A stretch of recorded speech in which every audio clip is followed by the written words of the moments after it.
Hello everybody and welcome to a brand new Elder Scrolls Online roll video with me, Sherman. Today we're taking a look at the Lich Mother as a healer.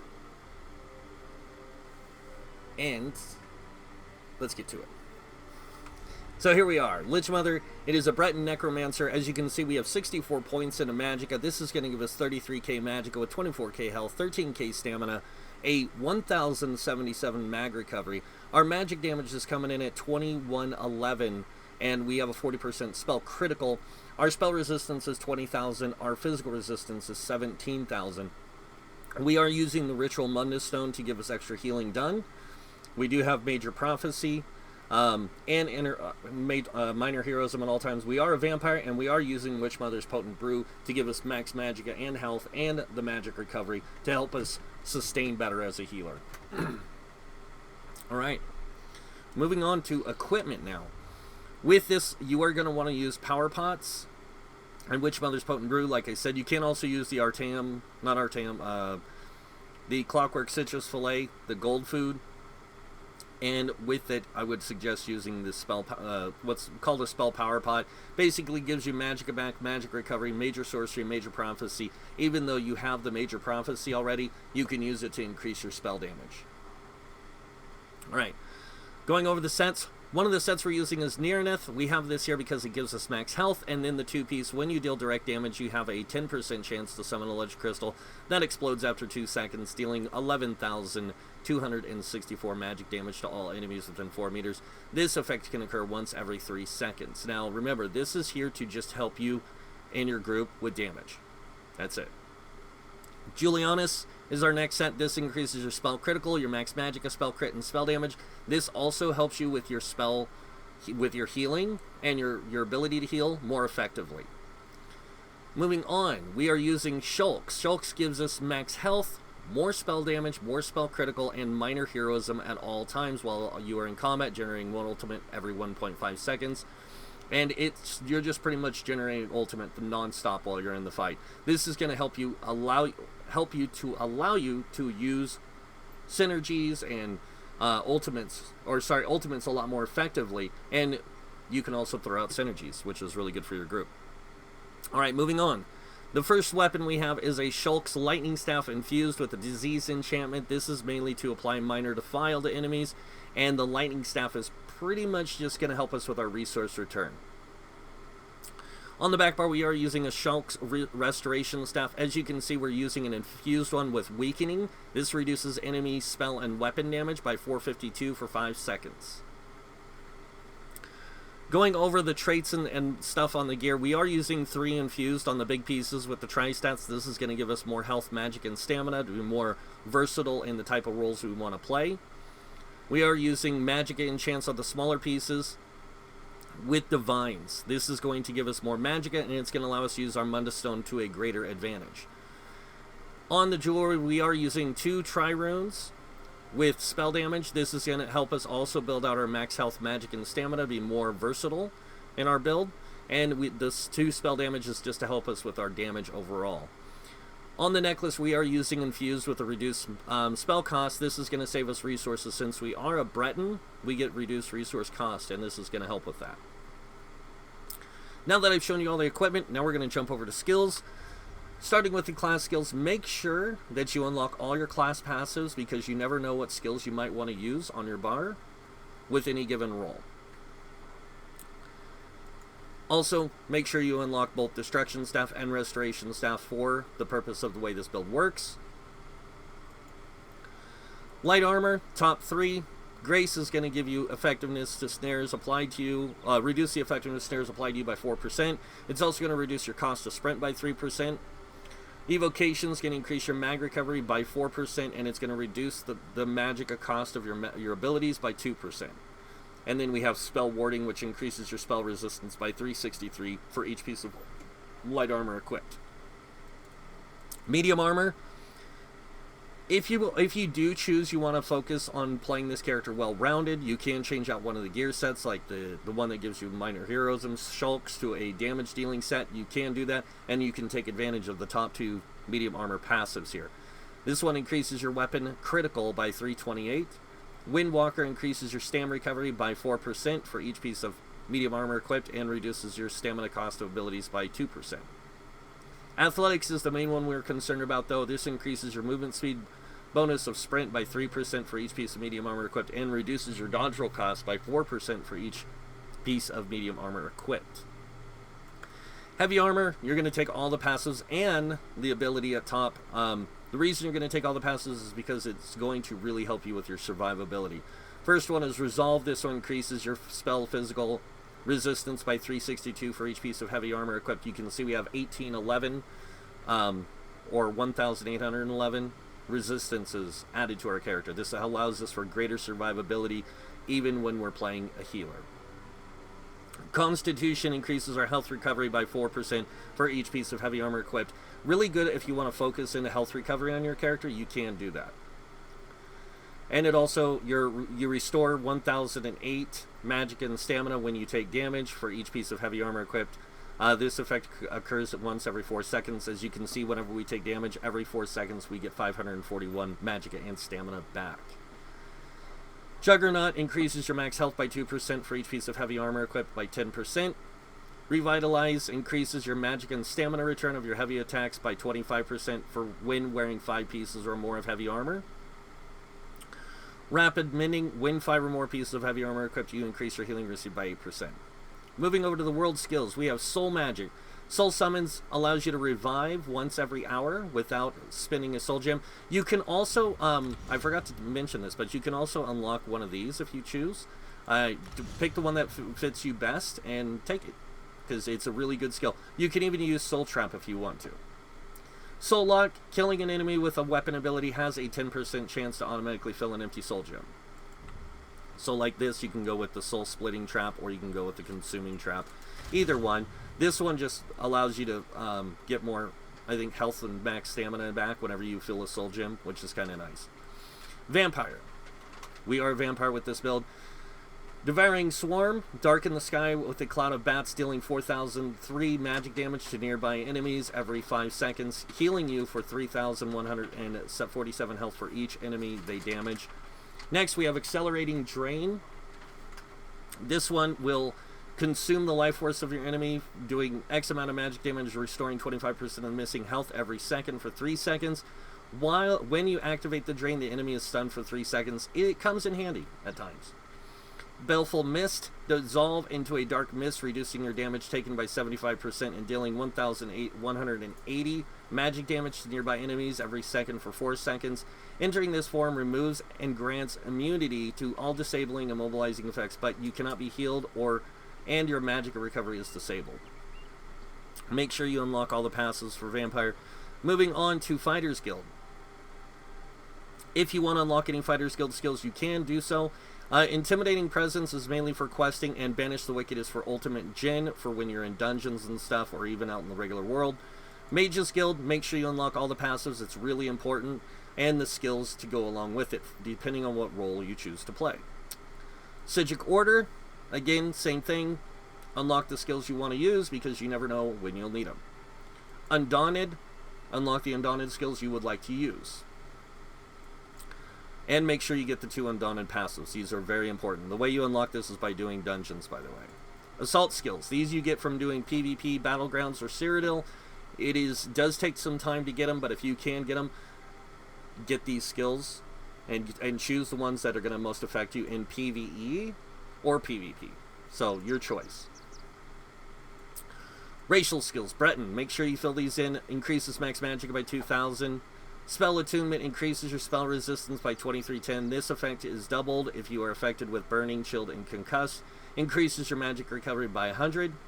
Magic and Mastery reduces the cost of your magic abilities by 7%. There we go.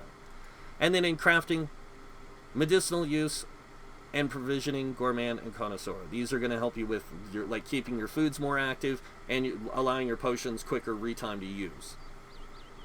Alright, moving on to the skills on our bar for playing this healer. We have Unnerving Boneyard. As you can see, desecrate the ground at the target location, dealing 23,639 damage, frost damage over 10 seconds, and applying major breach and major fracture to enemies within reducing their spell and physical resist by 5,280. This is an AoE debuff. It's really good. Consumes a corpse on cast to deal 20% more damage. An ally standing in the graveyard can activate the Grave Robber synergy, dealing 1,000 or 11,262 frost damage to enemies in the area and healing you for the damage done. Next, we have Braided Tether. This one siphon the last remnants of life from a corpse, healing for 19,980 health over 12 seconds to yourself and all allies around you, and all allies between you and the corpse. While slotted, your healing done is increased by 3%. So we not only get 13%, we also get another 3%, and that's 26%. We can even get more through our CP. Next up, we have Energy Orb. Now this one is a project a globe of regeneration that slowly floats healing for 1,005 health every 5 seconds to you and your nearby allies. An ally near the globe can activate the healing combustion synergy, causing the orb to explode and heal for 6,955 health and all friendly targets, and restore 3,960 magic or stamina to the ally, whichever maximum is higher. Next ability we have is Elemental Susceptibility. This one basically applies Major Breach, and it can stay up for 24 seconds. Any damage that the enemy takes keeps the Major Breach applied. This reduces spell resistance by 5,280. So if I use this to apply it to this enemy, any damage it takes will keep that applied indefinitely throughout the fight. So as long as it's taking damage, it's getting that Major Breach reapplied, and you can see it if they're counting down. It says 23. We're going to let it count down a little bit. Hit him again, 23. So this keeps that Major Breach up for your DPS more effectively, and you don't have to recast it. You cast it once and leave it. The next ability we have on our bar is Inner Light. We have this here to give us Major Prophecy, to increase our spell crit, and to give us 5% more max magicka. But because we do have one spell or Mage's Guild ability slotted, we actually get 7% more magicka from the passives. Next skill we have on our bar is called Renewing Animation. This one, bring your allies back from the brink of death, resurrecting up to 3 allies at the target location. You restore 5,300 magic and stamina for each ally you resurrect. And please remember, these skills are just suggestions. You do not have to use these exact ones. You can use whatever you have in your arsenal of skills. Moving on to the back bar, we have Resistance Flesh. Now this is a really good skill because sacrifice your own power to repair damaged flesh, healing you or an ally in front of you for 10,868 health, but applying Minor Defile to yourself for 4 seconds, reducing your healing received and health recovery by 15%.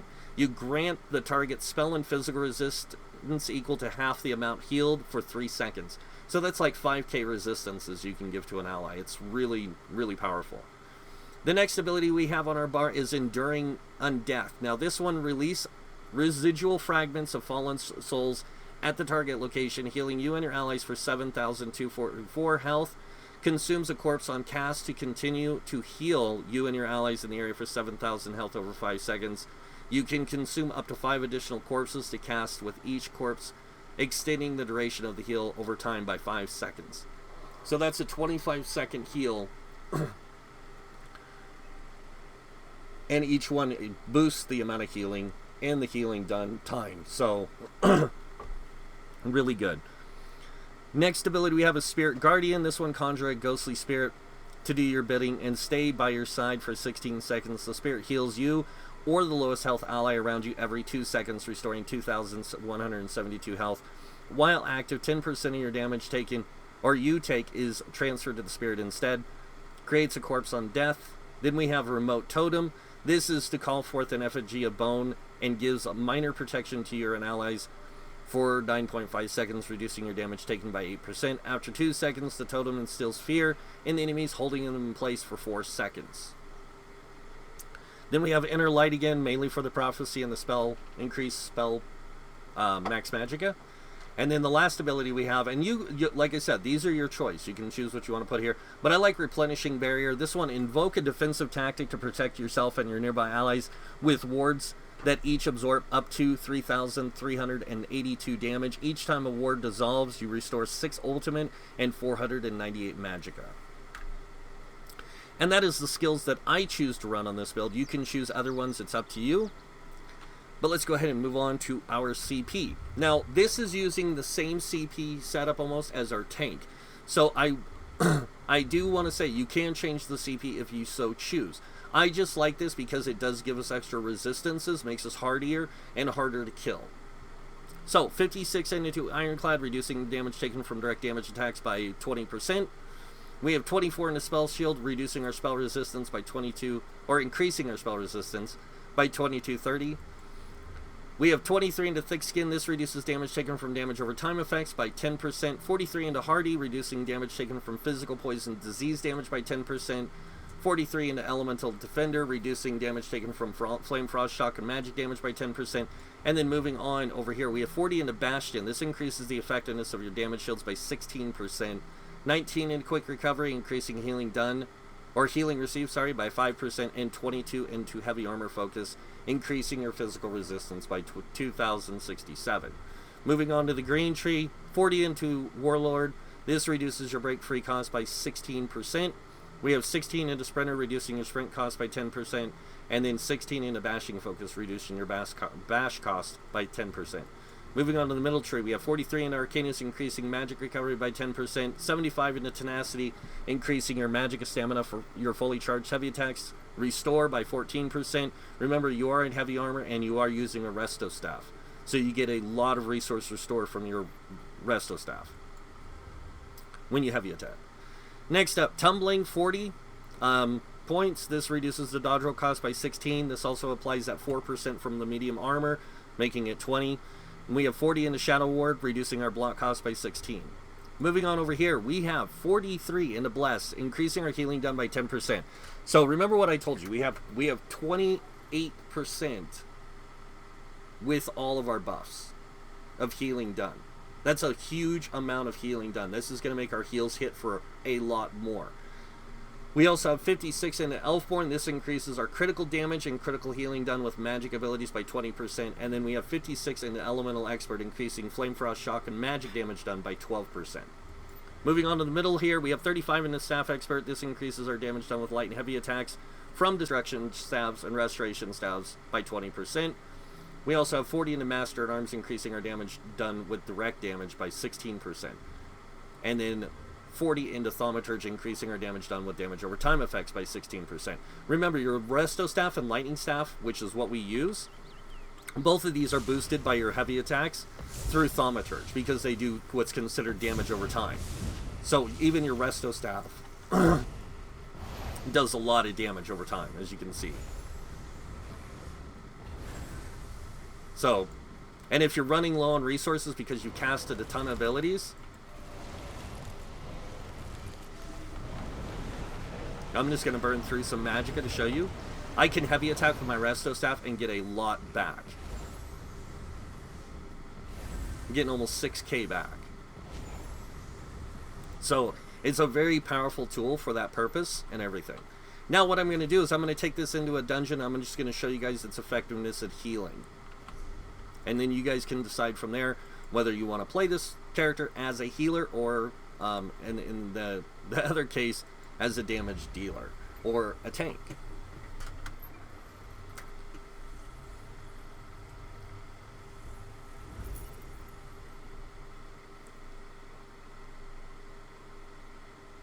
And if you guys are wondering why I keep choosing Depths of Malatar, Depths of Malatar is one of the latest dungeons added to ESO.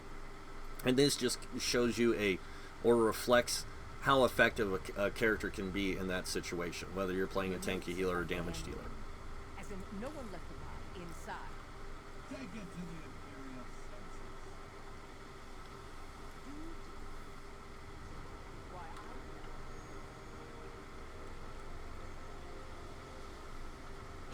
census. And this way you guys can also see how effective minor heroism can be for you.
The other thing that's nice about this with the lightning staff is the fact that it does do AoE damage. So any enemies standing nearby are going to be affected by that AoE damage, and it's kind of nice. So.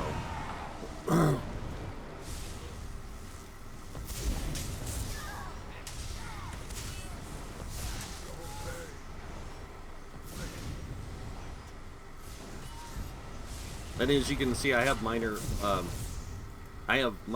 breach on both of these guys because I casted this, and I can even do this, like attach the tether, and then heal myself because it's going to heal me for a lot of health over time. So, but that's pretty much the build, guys. That's how it works, and you guys can choose for yourselves what kind of skills you would like to use for your healer in this role as the Lich Mother. Hope you guys liked the video. If you did, you guys know what's coming next. Go ahead and hit that like button. If you guys want to see more videos by me, you can subscribe. Other than that, I want to thank you all for watching. Until next time, have a wonderful day. And this guy might see you in game. Bye.